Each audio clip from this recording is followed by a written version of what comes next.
So now let's have a look that whatever we studied in grammar. First it was noun, संज्ञा. हमसे question पूछा जाएगा संज्ञा क्या है, उसके कितने प्रकार हैं. फिर आया सर्वनाम, प्रोनाउन, सर्वनाम क्या है, उसके प्रकार बताइए. देन वी डिस्कस्ड अबाउट विशेषण, विशेषण क्या है और उसके प्रकार. Afterwards we came on this कारक, कारक और उसकी विभक्ति, कर्ता, कर्म, करण, संप्रदान, अपादान, संबंध एंड संबोधन. कारक के बाद हमने पढ़ा क्रिया, क्रिया के भेद, धातु, यौगिक, संयुक्त क्रिया, अकर्मक क्रिया, सकर्मक क्रिया. ने का प्रयोग, ने का प्रयोग कहाँ होता है. और उसके बाद हम आए काल में. इसमें हमने भूतकाल, भूतकाल के भेद, वर्तमान काल और भविष्य काल देखा. इसके बीच में दो क्वेश्चंस रह गए थे. Those questions come after this noun, pronoun. Okay, that is लिंग और वचन. लिंग मीन्स जेंडर. हमसे एक शॉर्ट क्वेश्चन पूछा जाएगा कि पुल्लिंग से स्त्रीलिंग बनाने के क्या नियम हैं. जैसे लड़का, लड़की, लड़कियां, कहाँ हम ई लगाते हैं, कहाँ इयाँ लगाते हैं. ऐसे 4-5 रूल्स हैं पुल्लिंग से स्त्रीलिंग या स्त्रीलिंग से पुल्लिंग बनाने के नियम. यह हमसे एक शॉर्ट क्वेश्चन पूछा जाएगा 125 वर्ड्स का. और दूसरा हमसे 1 मार्क में लिंग बदलिए.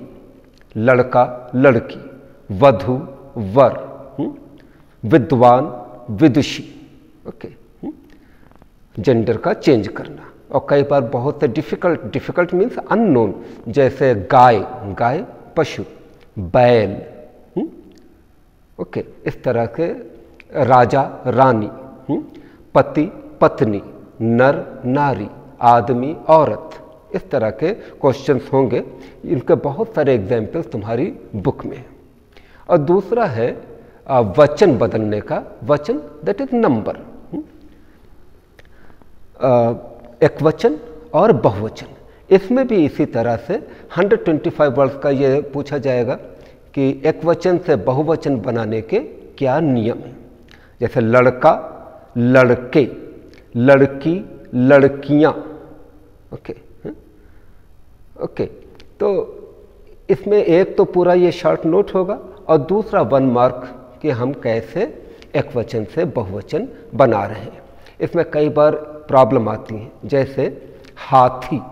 अब हाथी में हाथियां नहीं होता, हम कहेंगे अनेक हाथी.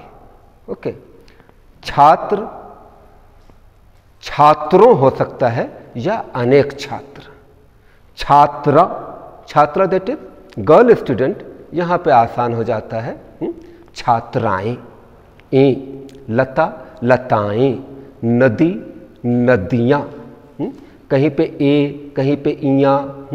इस प्रकार से हम अलग अलग नियम के अनुसार वचन को बदलते हैं.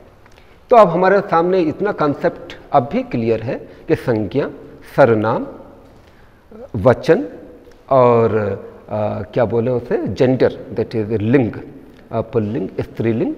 उसके बाद विशेषण, विशेषण के बाद कारक, कारक के बाद क्रिया, क्रिया के बाद हमारा काल. और काल के साथ आज हम अभी इसको यहीं रोकेंगे. फिर अगले 2-3 और छोटे छोटे वीडियोज में मैं तुम्हें, there is not much after this, just to give you the idea of adverb. Adverb means क्रिया विशेषण. और उसके बाद प्रीपोजिशन, कंजंक्शन के छोटे छोटे कुछ एग्जाम्पल्स. और एक और चीज़ पूछी जा सकती है कभी कभी, समास. समास और संधि, संधि भी कभी कभी. इनके बारे में एक छोटा सा आइडिया. और with your notes I hope that our grammar thing will be somehow you know that our limitations, but somehow I hoping you will get the idea, right? One more thing here, only for the computer students I would like to say that your story book is very much there in cooperative store. Please collect that story book. कहानी विविधा, Kahani Vividha is the name of that book, and you have to collect it. So that what will happen? Then I can take some online classes, not this video, online classes with you people sitting. Okay. Otherwise, this grammar is common for everybody, and then we have to make it sure that our essay, हमारा निबंध लेखन, हमारा पत्र लेखन, letter writing, संकेतों के आधार पर कहानी लिखना, इंटरव्यू तैयार करना, इंटरव्यू के अलावा the other thing I am forgetting right now, या प्रेसी राइटिंग, संक्षेप बनाना, कॉमर्स के स्टूडेंट्स के लिए विज्ञापन, एडवर्टाइजमेंट बनाना. ओके, इस तरह की कई चीज़ें हैं जो हम बाद में अलग अलग डिस्कस कर सकते हैं. I hope you are doing the things which I am telling you. Okay, I can not force you, but it's a must. हम अपने घर में बैठे हैं, that days are not good, but you know every grey cloud has got a silver lining. Now you have to discover your own silver lining. I am in no position to tell you that which is your silver lining, but from this bad time bring something good, bring something better. It depends on your attitude, it depends on your aptitude. Work, please work. Thank you.